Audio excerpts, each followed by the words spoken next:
The views and opinions expressed in this podcast do not necessarily reflect the views or positions of Acuma, its board of directors, its management staff, or its members. The podcast discussion presented is conversational in nature and for general information only.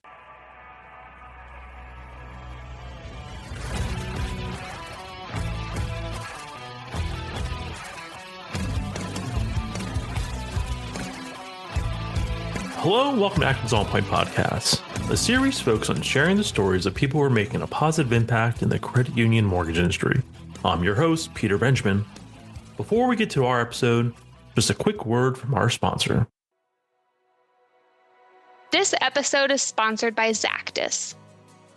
Zactus is an exclusive Acuma service provider for credit reporting, verification services, and flood determinations. They are advancing the modern mortgage as the leading verification innovator in the industry, serving over 6,500 clients, including hundreds of credit union mortgage lenders. Zactus delivers a spectrum of solutions ranging from pre-application to post-close. These solutions can be seamlessly bundled to improve cost controls, enhance efficiencies, and consolidate vendor management. Committed to excellence, Zactus supports Acuma members with its best-in-class service, including a dedicated account manager. Today, I am joined by David Ocasio Ross, AVP of Mortgage Sales with AmeriCU Credit Union. David, how are you doing today? I'm doing well, Peter. Happy holidays. How are you? I am fantastic. And really, it's Happy New Year. But David, looking forward to our conversation. I'm a fan of yours. One of those, I don't want to say a fan from afar, but I'm certainly a fan of yours. I love what you're doing. And of course, Alyssa is a board member, so I've had the opportunity of get to know you over the years. Really excited for this conversation. But before we get to it, as always, gotta take a pause. Gotta bring the Hawk into the conversation. Hawk, what's the latest and greatest happening over at Acuma? And by the way, how are you doing? I'm good, Peter. How are you? Living the dream, man. Just living the dream. Well, first and foremost, Happy New Year to all of our listeners. I stumbled on that word. I'm still recovering, as you can tell. Wait, sobering up or? Yeah. Definitely not sobering up. Still just enjoying the flow here. New Year was amazing, so I'm excited that here we are in 2025. But things going on over here at Acuma. Registration has officially opened for our Viewpoint Regional Summit, which will be held in Pensacola, Florida, on April 8th and 9th this year. So I'm extremely excited. We've kind of worked hard on that agenda. It's still coming together, I know, but great content and great experiences are going to be had, because this year we're doing it a little different. Sure. Not only are we going to have that exceptional educational content, but we've also included an amazing experience. So we get to go see the Blue Wahoo minor league baseball team. Wahoo! Wahoo! I wonder if that's their chant. I'm serious. Tell you, man, we're going to make it so. I think if we get everybody who attends to just stand there at the thing and just go wow as loud as possible. If they are, if it's not a thing, it will be a thing. But it's not. I'll be so disappointed if it's not. That's the experience you're looking forward to, is just to know that that's their chant. But I mean, we have a party deck. Yep. I mean, you can't. I mean, I know Wahoo's a fish, but still, I mean, you can't say it without saying it like that, right? I mean, yeah. In my experience at any of these sporting events, all it takes is one small part of the audience to really start it. No. You need one drunken person. Yeah, right. Well, I mean, I've never seen anybody like that at an Acuma event, so we're good. But beyond that, we have our focal point workshops. Registration will be opening soon for those as well. Those are going to be in May and June. So be on the lookout for those event updates coming out soon.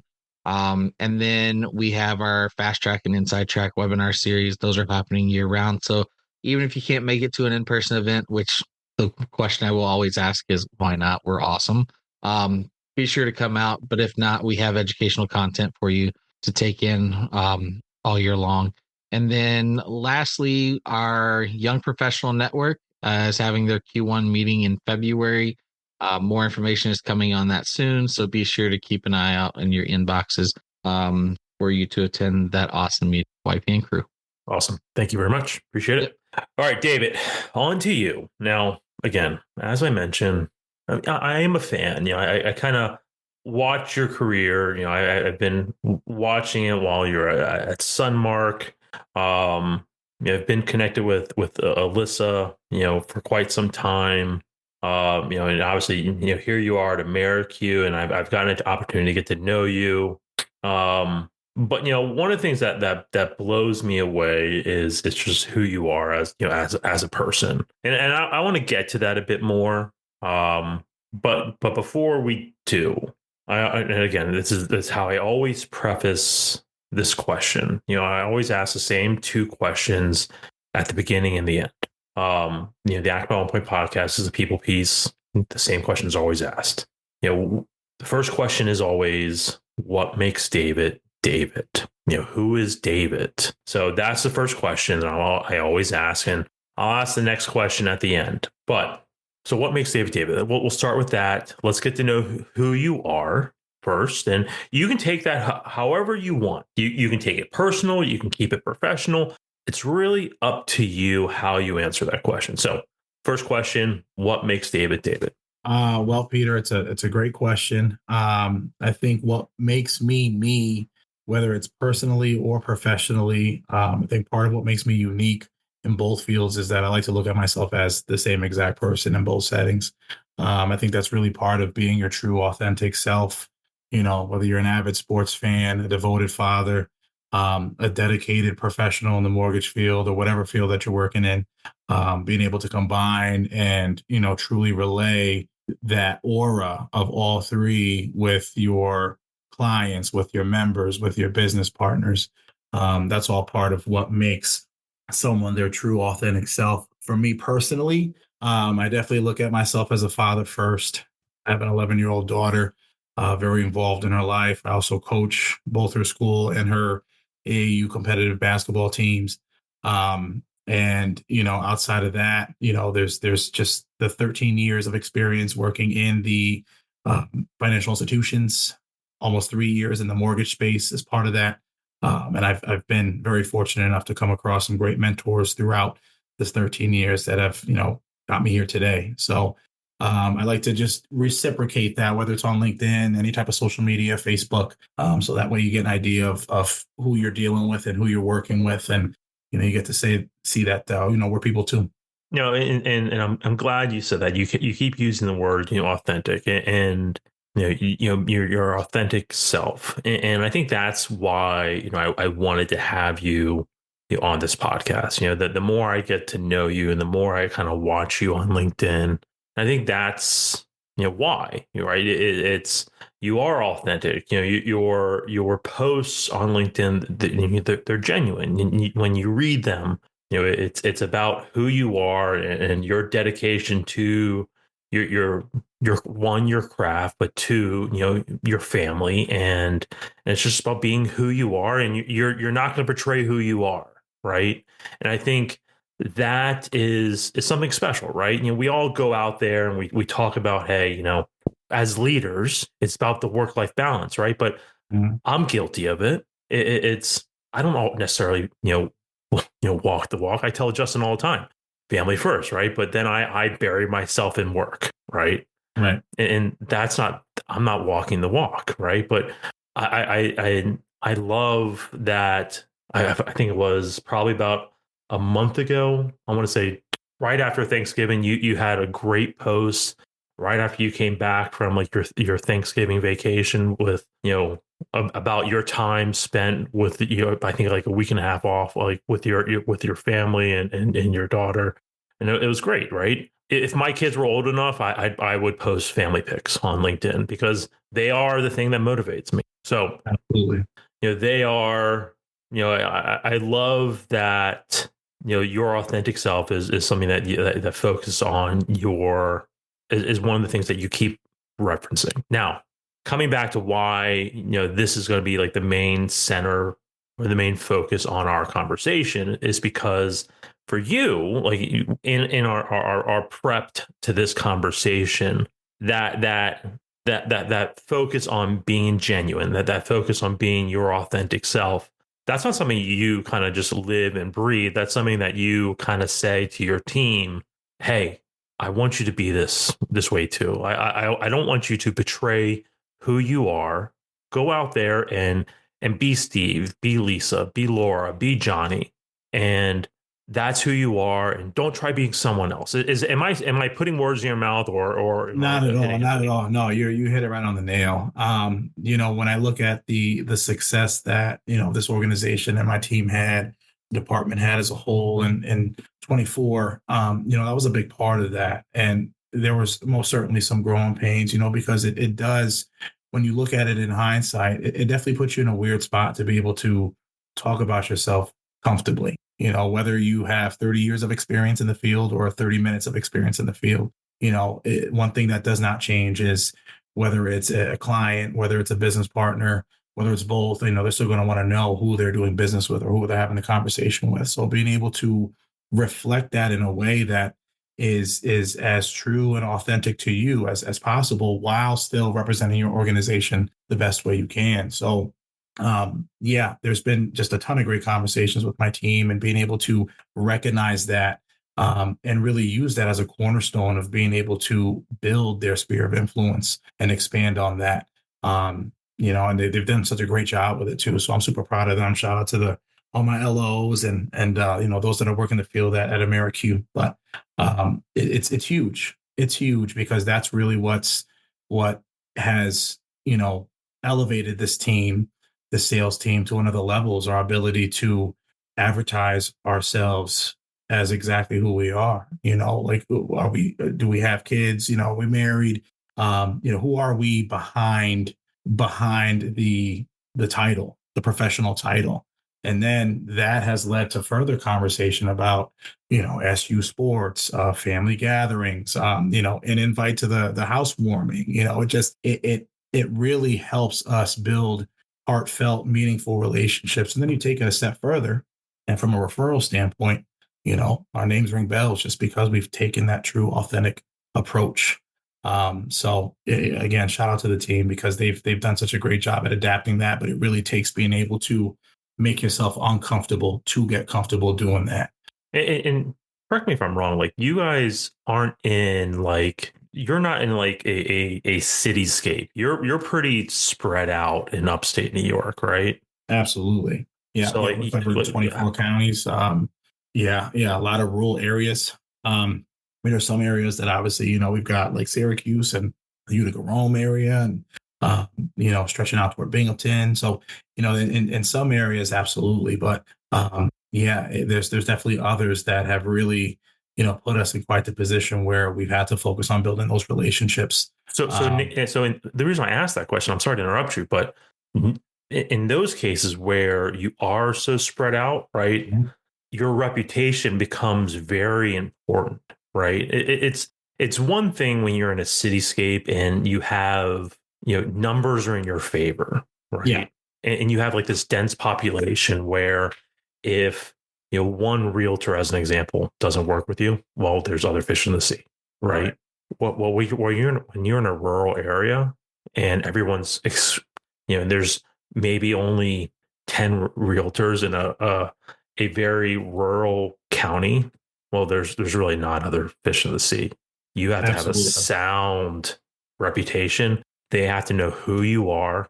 Well, is David a family man? Well, does David coach his daughter's basketball team? Are they winning championships? Is he a good coach? They're going to ask those questions, right? That becomes very important in those settings.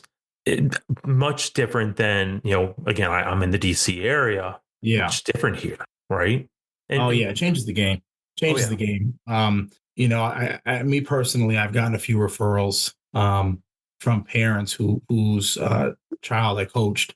And when you look at how that, in hindsight, how that relationship developed, it started on the basketball court. It started with instruction toward, their child. It started with, one-on-one conversations with them about, what they need to work on and what they're doing great at, and highlighting points of recognition. And then that right there led to, hey, what do you do? What do you do again? I heard you work for a bank that's close by. Then, you got to quickly correct them. It's credit union, not a bank. But we, that's right. We're the good guys. But then we start, we start talking about life. Like, we start talking about goals. We start talking about, just what their scope looks like, and what they want as a family, and why they feel like they haven't been able to achieve it thus far. And that, I think, is where you start to see, the doors really open up for you, because now they're matching that vulnerability. Sure, you're doing something you love. It's just something that you do on a regular basis, coaching, working with children, providing instruction to this young age group, 10, 11, 12, 13-year-olds. But then all of a sudden, now you've got their parents and, their aunts, their uncles really asking questions. Hey, I heard you do this. I heard you do that. And they get vulnerable with you, and how you receive that, I think, really is just key to where that relationship goes. And it's led to some great relationships with some business owners, with just individuals that have continued to pour their trust into myself or any members of my team. It really changes the game, and it allows them to also see that, like I said, like, oh, this is what he's great at. This is what he does well. This is where he's been able to be vulnerable with us about why it took him so long to buy a house and what his reservations were. So yeah, very thankful for that piece. But it really does, in this market, go such a long way, especially when they know what you do for a living. They know, what puts food on the table. They know what your career is. They know where you work, and they know the brand. That's another thing. It's not just the personal reputation. It's the reputation of the organization you work for, that really rings bells across our footprint. So that certainly helps the cause. Well, I've heard good things about AmeriCU, but I don't know much about a mortgage. And they go from there. So I think that's so important, right? Because oftentimes, especially newer loan officers, or I'm going to take a step back. Yeah. Loan officers within credit unions, they think, okay, well, it was just one smooth transaction, right? I can expect the next transaction from this realtor, right? Well, no, not necessarily, right? It is about building those. One, it's about building that trust. Two, it's about building that relationship, right? And it's not necessarily about coffee. How many realtors want to keep going out to coffee? They probably can't stand it, right? I know. Right. But what they probably really want is someone who they can have a sit down with, relate to, they can trust. It's someone who they can trust their kids with, right? That's probably who they want to work with. And I mean, granted, it probably plays to your favor that you are in this rural area where, it is even though, yes, it is spread out, it is more of a close-knit community, right? Where I don't say you're forced to do it, but you are forced to be that loan officer, right? Right. That does help. Now, it forces you to work a lot harder. Oh, absolutely. But absolutely, I'd agree. It makes you a better loan officer. It makes you a lot better loan officer. To your point, too, when you start thinking about just word of mouth in the DC area, or even just what I'm used to, because before I relocated up this way, where were you before, just out of curiosity? I was in the Albany area. Okay. So which is for all intents and purposes, a good sized city. Right. Absolutely. So, relocating out this way, you see, when you're doing business in towns where, their high school graduating class is like 150 or less. And I had me personally at Albany High, I want to say I had upwards of over 1,000, in 2008. So when you think about what that looks like, and then how, a lot of these individuals, this is where they're from. This is where they're born. They're proud to represent their communities, but they know everyone. So if you do have that one bad transaction with someone who has really built their book of business as being the trusted, real estate agent, or a trusted appraiser, or a trusted inspector in these markets, that one bad transaction, they start talking about it. It goes everywhere. It doesn't necessarily have to be on Facebook or whatever. It's just that word of mouth. And then, you see how widespread that impact is, and how people start to shy away from you because of it. So it really does intensify the need to be able to, bring your A game. But also too, if this is what you do on a regular basis, it shouldn't really require any type of prep. It does take some getting used to. But when you sit here and you carry through your day to day as your true self, they start to see this happy guy that's playing Christmas music into January. They start to see this happy guy that's still playing Justin Bieber's Christmas album, or still dancing around the office, or it goes so far in these tight knit communities and these smaller communities. No, Justin, I saw you lean in. Yeah, I mean, I love everything you're saying. We talk about last year we talked about like being your authentic self on social, and I love that you're not even talking about social. You're just talking about being you, and that's awesome, because in the communities that you're talking about, like, you can't afford to be anything other than like, you can't fake it. Like, you either got that, for a lack of better word, swagger, right? Right. You've either got the swagger to like hold that conversation and to be like a genuinely nice person who is out there interested in getting to know others, or you don't. Right. So like, I think it's amazing that you're out there doing that, and the word of mouth, which is one of my all-time favorite marketing terms, by the way. So I appreciate you bringing marketing into the conversation. Oh, absolutely. Without a doubt. Yeah. You could send my payment late, send the payment later. It's all good. But no, the word of mouth, like, you can't put a dollar on that. You can't quantify how much that actually means and the value it really holds. So I think it's good that you recognize that, and you see the potential of the impact that has, and how it can help grow your community. Thank you. I appreciate that. Yeah, no, that's awesome. To that point, it really just brings to light, what truly it does take to make a great impression. And a lot of these people, they can read between the lines. They could see, behind a smoke, the smoke that you're putting up, that if you're trying to put up a facade, or, yeah, they can see the ish. Yeah, for sure. Well put. That's not explicit. Yeah, they can sense that too, and that also just leaves a bad taste in people's mouths, and it's definitely something that you look to avoid. But that's why I when I talk to my team, and just in general, whether it's my team, my daughter, the girls I coach, when we travel to these different tournaments in different areas, you are who you are, and your game is what I'm looking to translate on the court. It doesn't matter necessarily what you see with your eyes. It doesn't matter what lies ahead of you. What I'm focused on is you ladies playing your game and bringing the talent that I know each and every one of you have to make this whole complete package of a team to make a great impact game after game. And the same thing with my team, my sales team. It's whether it's 30 years of experience or 30 minutes. Who are you? What's in it for them? What do you do? How can you as an individual resonate with them to the point to where they're still thinking about you after the presentation's done? And if there's a follow-up there, that's absolutely necessary. And you need to sit here and maybe go another round to just make sure that you've made the impression that you're looking for. Go at it. There's really nothing to, like I said, it's uncomfortable in the beginning, but once you dive into it, that's exactly where I was when I came into the mortgage industry. I came in on Star Wars Day 2022. Yeah, May the 4th be with you. See, yeah, I knew that was coming. Yeah. Yeah. I joined on May 4th, 22.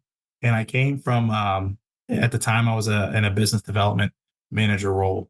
And in trying to find myself within mortgage, I noticed that it's just from personal experience, I made it so much harder on myself by trying to develop something that I felt, wanted to be seen or wanted to be experienced out in our communities.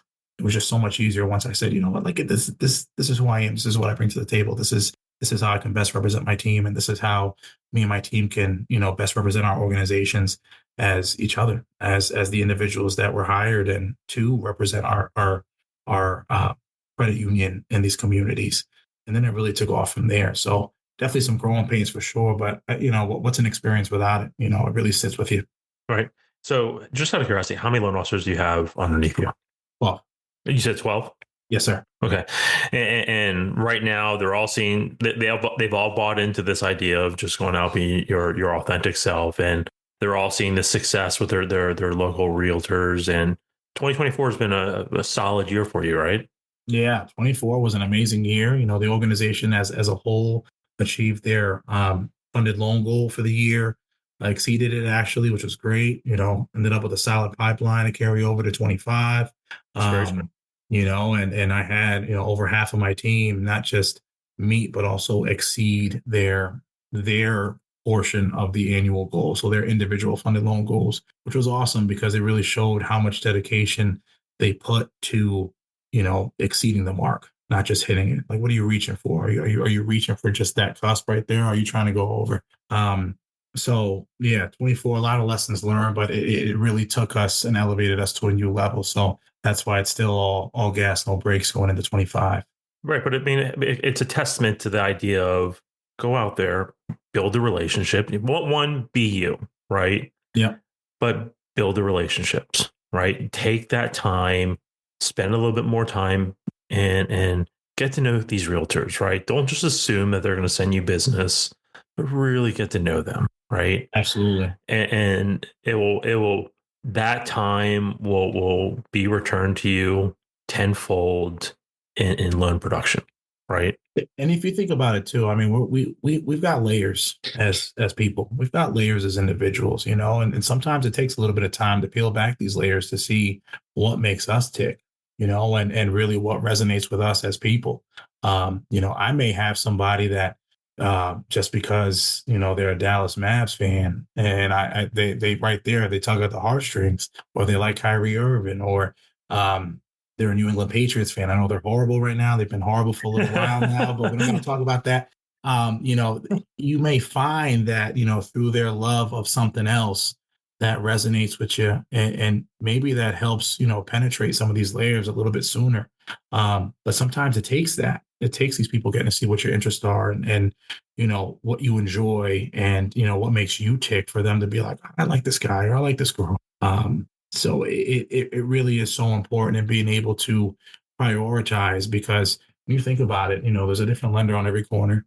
There's a different agent on every corner. There's so many more opportunities out there now to make that impact and to leave a lasting impression. So how are you doing so? How are you differentiating yourself from everyone else? That's the focus. That's awesome. All right, so I have to know, guy from Albany, not in New York, not a Giants fan, not a Jets fan, not even a Bills fan, Patriots fan. What's the story? Okay, well, so I was adopted, and my adopted family, they're all from New England. Okay, and when we go back and we think about what that looked like finalizing this adoption, my parents were like, listen, you pick one team. You can pick a New England-based team. It can be the Red Sox. It can be the Patriots. It can be the Celtics, but we root for New England-based teams in this household. And I was like, all right, if I take one, I'll take New England.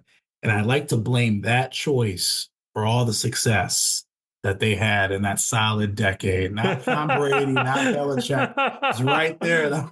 It was right there. That was the change for New England. But yeah, I'm very fortunate with the family that I was adopted into, and diehard New England fans for all sports, and that's how that love of New England Patriots football came about.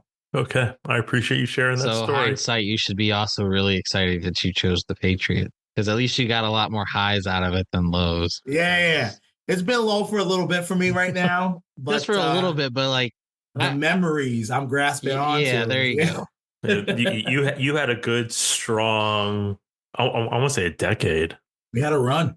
Yeah, we had a run. It was phenomenal. We certainly did have a run. Most hated for quite some time. And I don't know. I would say, comparatively speaking, I probably hated the Patriot less than I hate the Chiefs. Yeah. Well, funny story about the Chiefs as well. So I have a cousin that, worked in marketing, media marketing for, Spanish artists, Latino artists. When I was a kid, she used to date Pat Mahomes Sr. when he was a pitcher on the Mets. and that was my exposure to baseball way back when, because I had the opportunity to sit behind the dugout at Shea before they switched to Citi Field. But now that that relationship has since subsided, it's a bit of a joke between my brothers and some family members where we're like, if you kept that relationship, that could have been your kids, Super Bowl champs and everything else, but we wouldn't have to work. You would have been set. And it didn't pan out that way, but it's all good. That's all good. That's all good. I mean, see, the funny thing is, like, the NFL didn't want the Patriots to win, but they still won. Yeah. The NFL wants the Chiefs to win, right? Yeah. That's absolutely. That's the big difference, right? Anyways, we can go into NFL politics another day. That's right. That's right. Pretty sure we're going to have a mini series on sports. That's right. That's right. That's right. And whether or not the NFL is rigged. There you go. or scripted. All right. Well, David, we have to start transitioning for the sake of time. I've really enjoyed this conversation. I know we can keep going on, but the final question, it's the same question I always ask. Like I said, and at the very beginning, I always ask the same two questions, one at the beginning, one at the end. The final question is, what keeps you going? What gets you out of bed? You take one foot out of bed like everyone else, but what keeps you going? What motivates you? Oh, I mean, it's an easy one. Me personally, when and anyone who has a child, I'm sure they can attest to it too. When you've got a set of eyes that look at your every move and they analyze what you do and your growth and your development, I think that's a driving force in itself. When you also look back, me personally, outside of just having a daughter, I like to look back in hindsight as to where I started and what that looked like in terms of adoption and coming into a whole new family and what I went through before that, and then using that as more of a focus point to channel change and upward momentum and movement. I think it's a solid combination that hasn't failed me yet to continue pushing forward and sharing a positive message amongst others, whether it's my team or people that I meet on the street or whatever the case may be. Okay. I absolutely love that. All right, David, it's time for us to transition to the second segment of our podcast. Now, this is where we sometimes do Jeopardy, sometimes we do fun facts, but today we're going to do the most requested segment of dad jokes. Now, you were asked to come with a few dad jokes prepared. Now, hopefully you have a couple dad jokes prepared. Now, for the sake of time, we're going to do 2 dad jokes each. Now, the way it's going to work is that we'll just go around the horn. We'll each do our 2 dad jokes. So you'll do 2 dad jokes. Justin will do 2 dad jokes. And I will wrap up the episode with 2 dad jokes. And then we'll just close out. Sound good? Sound good. All right. So, David, let's start with your 2 dad jokes, if you will, please. I gotcha. Well, being at the holidays is just past. I'm a big fan of the Christmas season. So one of my personal favorites is how much did Santa pay for his sleigh? If anyone has an answer, I can proceed. Go for it. Nothing. It was on the house. That's it. That's it. That was good. 0% financing right there. That's amazing. That was good. Good. And then a sports related one as well. How long did the baseball players spend in the library? 5 minutes. It was a short stop. It was a short stop. There you go. Justin, I'm shocked you didn't know that. You love baseball ones. I know, it's crazy. There you go. I do like a good baseball joke, though. That was good. That was a good one, David. That was good. Excellent. All right, Hawk, you're up. All right. So, because David was on and he's in New York, I decided I wanted to do something a little more festive in location. So, where do cows go camping? Where? In upstate New York. York. Okay. Okay, and then it's just after New Year's, so got to get that New Year's joke in. So, what's Corn's favorite holiday? What? New Year's Eve. I hate that I'm laughing at good that. ones. I hate that I'm laughing at that. Was a deep sigh, Peter. That was a deep sigh. That hurt. Look, when it comes to corny, I got it. All right, you too. All right, that joke was better than your other one. All No, that's always great. right. Anyways, all right. My turn. I'll wrap up. I don't know why I'm gonna stick with a cow joke. Also, it's like you read my mind. But why do cow milking stools have 3 legs?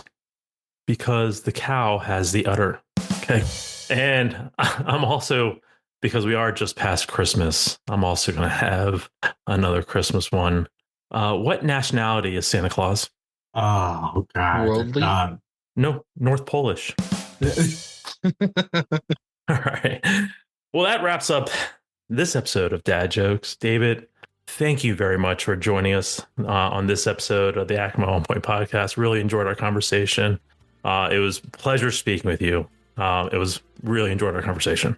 Likewise. I appreciate you all having me and appreciate what you guys do for credit unions, for the industry. It's been awesome getting to know you, and I'm certainly looking forward to more collaborative efforts down the line. Awesome. Thank you very much. And Justin, thank you. Of course, it was my pleasure. And to close out, thank you again to Zactus for sponsoring today's episode. And to all of you, we know your time is valuable. Thank you for tuning into the latest episode of Acma's On Point podcast. We hope you enjoyed it. Until next time, be well, my friends. Thanks for listening. We'll see you next time at the Acuma On Point podcast. If not already, be sure to subscribe and give us a 5-star rating. For more great episodes and information, be sure to visit us online at acuma.org. And to get the latest updates, head over to our LinkedIn page.